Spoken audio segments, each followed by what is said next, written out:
let me give you some lens recommendations. It's very important to note that we have an E-mount with a full frame sensor.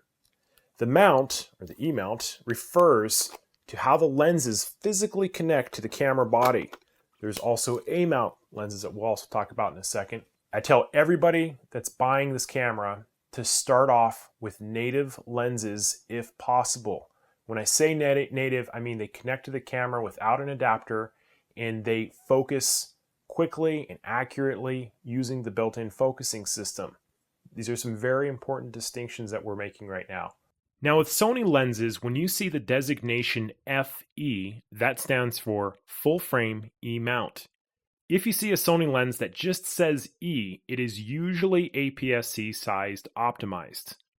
To make this a little bit more confusing, when you see an E-mount made by a different manufacturer, sometimes it's APS-C and sometimes it's full frame. You have to read the fine text. Let's talk about specific lenses. The first lens you should probably get is the 24-70 f4, about $1,200.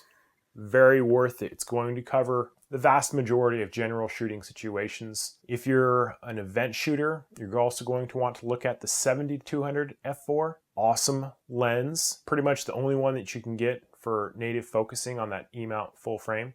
Those lenses right there are going to be an excellent start. I do need to make special note of the 55mm 1.8.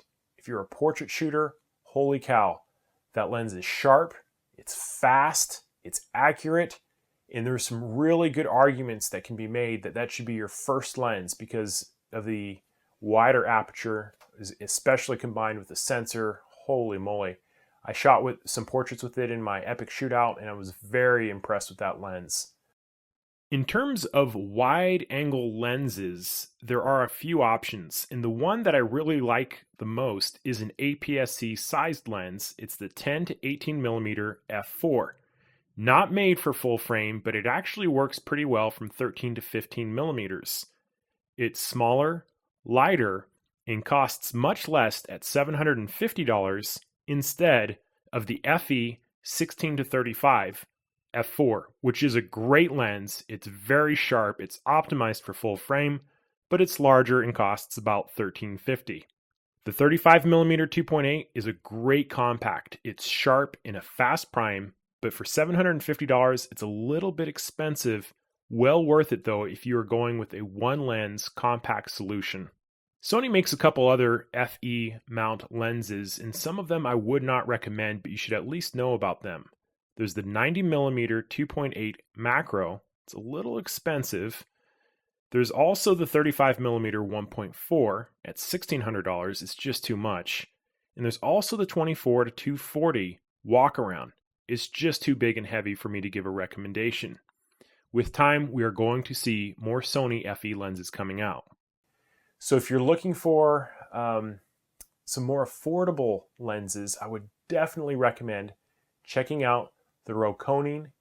It's an 85 1.4 manual focus lens. I was very impressed with the quality coming out of it. $300. So I think there's going to be some more native mount lenses, but some of these lower end ones, it's going to be manual focusing. Now let's talk about adapters. There are a lot of different adapters. The first one you should go out and buy is the photodiox. Depending on what lenses you already have, if you have any Canon or Nikon lenses, this is going to allow you to use them. When I took the Milky Way picture with my dad up on Haleakala, that was taken with a Canon 14mm 2.8 that I had connected with a $60 cheap adapter, and it worked beautifully. In fact, that's an important note, is that especially when shooting astrophotography, I had a problem with the live view. It was a little bit too dark, and that's a problem when you're focusing. You have to be able to focus, based on the hyperfocal distance of the lens, and those aren't marked on these fly-by-wire lenses. So the 12mm 2.8, this, as you notice, isn't going to have any hyperfocal markings on it. And so there are some advantages to using manual focus lenses depending on what you're doing.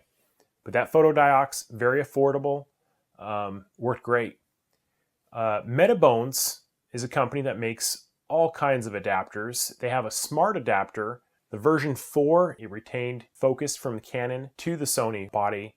Not quite as fast, but it was still allowing you to use lenses. Another important adapter, there's actually a lot of adapters, I'm trying to hit the most important ones, is the LA-EA4 adapter. This is for those of you that have Sony or Minolta Alpha A-mount lenses. If you already have these existing lenses, it's going to essentially put a mirror on your mirrorless camera and allow you to use these A-mount lenses on your E-mount full frame if you have a full frame alpha lens. So it's very, very interesting. There's a lot of options. I don't recommend that if you don't have the A-mount lenses, simply because it just makes more sense to get the native focusing ones. When in doubt, I say rent, try it out, and then go with it. But the first lens you should have is the 24-70 f4, and it's on my Sony almost all the time. Definitely remember, if you're looking at E-mount, make sure that's full frame coverage. Some important things to remember when you're using lenses and you're buying lenses as well as adapters. If you found this video helpful, you may be interested in my Sony A7R II crash course. I'll teach you the basics and show you how to shoot like a pro in no time. You can order it and many other great training videos from the following link.